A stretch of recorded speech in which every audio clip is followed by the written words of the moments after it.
الحمد لله نحمده ونستعينه ونستغفره ونؤمن به ونتوكل عليه ونعوذ بالله من شرور أنفسنا ومن سيئات أعمالنا من يهده الله فلا مضل له ومن يضلله فلا هادي له ونشهد أن لا إله إلا الله وحده لا شريك له ونشهد أن سيدنا وسندنا وطبيبنا وطبيب قلوبنا ومولانا محمد الذي أرسله بالحق بشيرا ونذيرا وداعيا إلى الله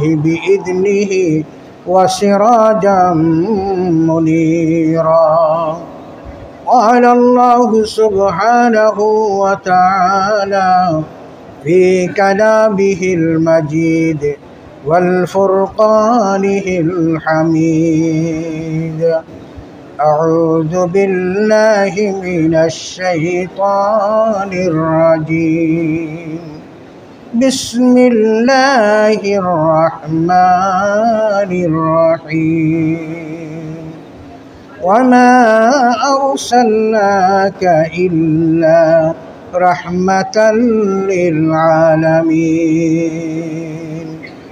إن الله وملائكته يصلون على النبي يا أيها الذين آمنوا صلوا عليه وسلموا تسليما. اللهم صل على سيدنا مولانا محمد وعلى آل سيدنا مولانا محمد. اللهم صل على سيدنا مولانا محمد وعلى آل سيدنا مولانا محمد. ফেরেশতারা ডেকে বলেন, আজ আমাদের খুশির দিন। ফেরেশতারা ডেকে বলেন, আজ আমাদের খুশির দিন। এ ধরাতে তাশরিফ আনছেন রহমাতাল লিল আলামিন। আল্লাহুম্মা সাল্লি আলা সাইয়্যিদিনা মুঝকো ले जाए जहन्नम में, जब मेरे गुनाह मुझको ले जाए जहन्नम में, औरों से कहा देगा मैं उम्मत मुहम्मद का बलगल उला बिकमालिही कशफत दुजा बिजमालिही हसनत जमीउ खिसालिही सल्लु अलैहि व आलिही। লালকুটি মোহাম্মদিয়া দরবার শরীফে ছিলেন ইরানের ধর্মীয় প্রতিষ্ঠান রাহবারের প্রতিনিধি, প্রধান অতিথি হিসেবে ছিলেন এবং আমাদের মাঝে উপস্থিত আছেন ঢাকা বিশ্ববিদ্যালয়ের ইসলামের ইতিহাস ও সংস্কৃতি বিভাগের অধ্যাপক ডক্টর আতাউর রহমান মিয়াজি, আছেন ফার্সি বিভাগের সম্মানিত অধ্যাপক। জন্মদিন পালন করা বৈধ এবং আমার নবী মুহাম্মদুর রাসূলুল্লাহ সাল্লাল্লাহু আলাইহি ওয়াসাল্লামের জন্মদিন পালন করেছেন স্বয়ং আমার আল্লাহ তাআলা। আমার নবী মুহাম্মদুর রাসূলুল্লাহ সাল্লাল্লাহু আলাইহি ওয়াসাল্লাম তিনি নিজে তার জন্মদিন পালন করেছেন। সাহাবায়ে কেরাম তাদের মজলিসের মধ্যে রাসূল আকরাম সাল্লাল্লাহু আলাইহি ওয়াসাল্লামের গুণ ও কীর্তন গেয়েছেন এবং রাসূল সাল্লাল্লাহু আলাইহি ওয়াসাল্লামের শান এবং মান এত বেশি ছিল যে আল্লাহ তাআলা আমার নবীকে নিয়ে যিনি তাকে হাবিবুল্লাহ খেতাব দিয়েছেন এবং আমার আল্লাহ তাআলা আমার নবীর প্রেমে পাগল ছিলেন। এই জন্য রাসূল আকরাম সাল্লাল্লাহু আলাইহি ওয়াসাল্লামের একটা পরিচয় আমরা খুঁজে পেয়েছি যখন তিনি ওই সাধারণ মজলিসের মধ্যে রূহের জগতে আদম থেকে শুরু করে কিয়ামত পর্যন্ত যত মানুষ আসবে সমস্ত মানুষ তো বিরব্বিকুম, আমি কি তোমাদের প্রভু নই? ওই সমস্ত মানুষগুলো পিন পতন নীরবতার মধ্যে একবারেই মাঠের শেষ প্রান্ত থেকে অত্যন্ত সবুজ্জ্বল একজন ব্যক্তিত্ব ওই মাঠের শেষ প্রান্ত থেকে যখন বাড়া শব্দ উচ্চারণ করলেন, গোটা মাঠের মধ্যে বাড়া শব্দটি প্রকম্পিত হয়ে গেল। হযরত আদম আলাইহিস সালাতু ওয়াস সালাম তিনি বেকরার হয়ে আমার রবকে জিজ্ঞাসা করলেন, রব্বুল আলামিন, ওই মাঠের শেষ প্রান্ত থেকে যেই মানুষটি বালা বলে চিৎকার দেওয়ার পর গোটা মাঠের মধ্যে তোমার রুবুবিয়তের অঙ্গীকার করা হলো, ইনকার করা হলো, যেই তোমার রুবুবিয়তের যেই তাজিম করা হলো, যেই ব্যক্তিটি প্রথম শুরু করলেন ওই মানুষটির পরিচয় আমি তোমার করেছেন, কিন্তু তাকে পাঠাবেন সমস্ত নবীদের শেষে।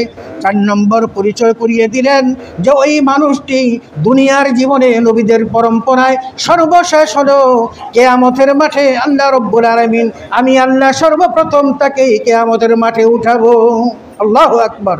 সেদিন আমার আল্লাহ তাআলা আমার নবী মুহাম্মদুর রাসূলুল্লাহ সাল্লাল্লাহু আলাইহি ওয়াসাল্লামের পরিচয় দিতে গিয়ে যখন পৃথিবীতে কোনো মানুষ দাঁড়িয়েছে আমার নবীর শান কত বড়, পৃথিবীর মধ্যে আল্লাহ তাআলা 1 লাখ বা 2,24,000 পয়গম্বর পাঠিয়েছেন।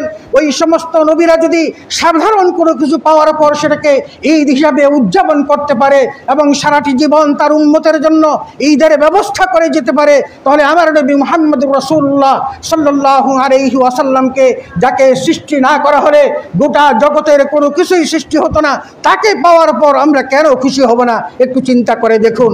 মুআজ্জাজ হাজিরিন, সূরা মায়েদার মধ্যে আমরা দেখেছি 114 নম্বর আয়াতে আমার আল্লাহ তাআলার কাছে হযরত ঈসা আলাইহিস সালাতু ওয়াস সালাম ফরিয়াদ করেছিলেন, রব্বানা আনজিল আলাইনা মাইদাতাম মিনাস সামাই তাকুনু লানা ঈদান লিআউয়ালিনা ওয়া আখিরিনা ওয়া আয়াতাম মিনকা। ওই হযরত ঈসা আলাইহিস সালাতু ওয়াস সালাম আল্লাহর কাছে ফরিয়াদ করলেন তার উম্মতের জন্য, ওই আসমান থেকে খানা পাঠানোর জন্য। আল্লাহ রব্বুল আলামিন আসমান থেকে হযরত ঈসা আলাইহিস সালাতু ওয়াস সালাম এবং তার উম্মতের জন্য খানা পাঠালেন। যেই দিনটিতে খানা পাঠালেন হযরত ঈসার ভাষায় সেটা তখনকার এবং পূর্বের এবং পরের, তার মানে কিয়ামত পর্যন্ত ওই খ্রিস্টানদের জন্য ঈদের ব্যবস্থা আমার আল্লাহ তাআলা করে দিয়েছেন। বলেন সুবহানাল্লাহ।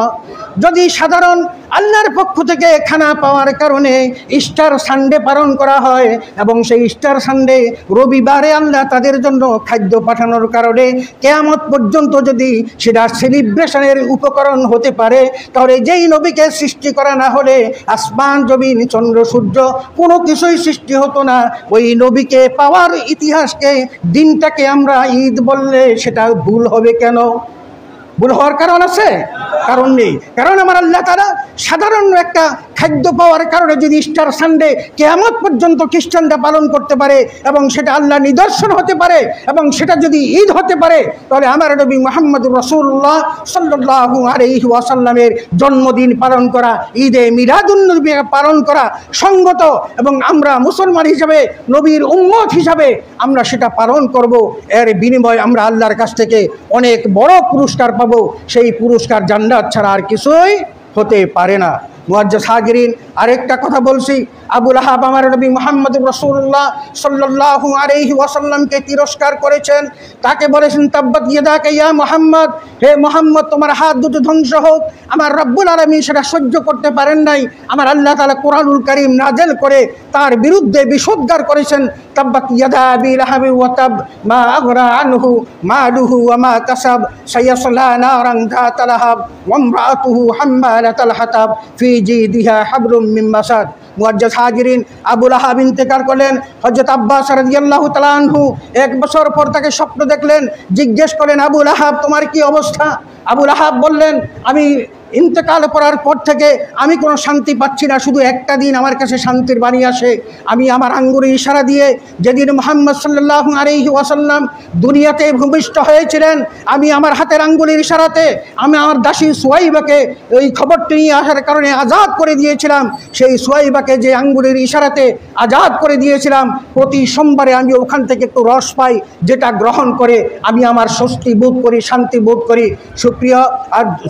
সুপ্রিয় অনুষ্ঠানের উপস্থিতি, একটা কথা শুধু বলতে চাই, যার সাথে আমার আল্লাহ তাআলা বিশুদ্ধার করে সূরা লাহাব নাযিল করলেন, সেই মানুষটিকে যদি আবু লাহাবকে যদি আমার আল্লাহ তাআলা ওই দিনের সেলিব্রেশনের কারণে, ওই দিনকে উদযাপন করার কারণে, তার দাসী সুয়াইবাকে আজাদ করে দেওয়ার কারণে আল্লাহ তাআলা তার কবরের মধ্যে তাকে যদি শান্তি দিতে পারেন, তাকে যদি ব্যবস্থা করতে পারেন, তাকে সুস্বাদু পানীয়ের ব্যবস্থা করতে পারেন, তাহলে আমরা যারা রাসূল আকরাম ওয়াসাল্লামের জীবনকে ধারণ করব।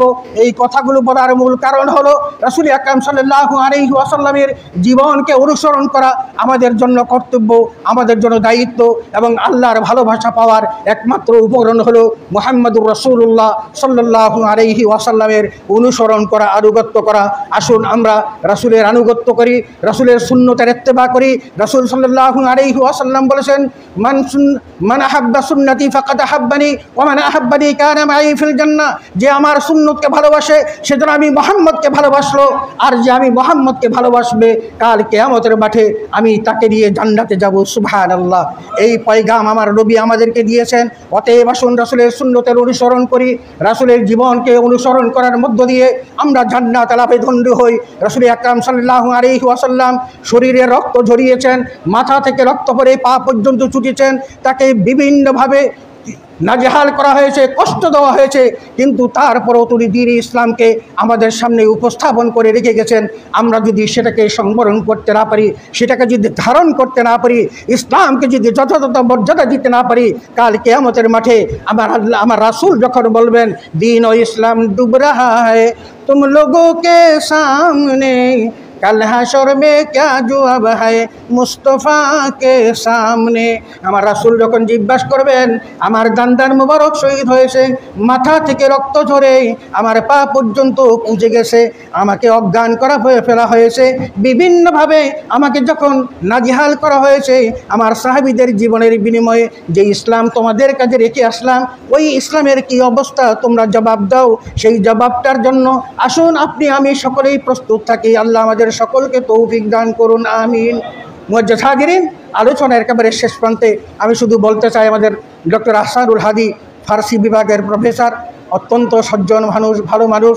আপনারা তার এই দরবারে আসেন, দরবারে আসবেন, এবং দরবার থেকে প্রতি সপ্তাহে কিন্তু এখান থেকে তালিম তরবিয়ত হয়, এবং এখান থেকে যে দ্বীনের মার্কাজটা প্রজ্বলিত হচ্ছে, এটা বাংলাদেশের আনাচে কানাচে ছড়িয়ে পড়ুক, এটা আমরা কামনা করি। আল্লাহ তাআলা আমাদের আহসানুল হাদিকে দীর্ঘজীবী করুন, এবং তাকে তারা ইসলামের মহান খেদমত আঞ্জা দেওয়ার তৌফিক দান করুন, আমিন। ওয়া আখির দাওয়ানা আলহামদুলিল্লাহি রাব্বিল আলামিন। আসসালামু আলাইকুম ওয়া রাহমাতুল্লাহি ওয়া বারাকাতুহু।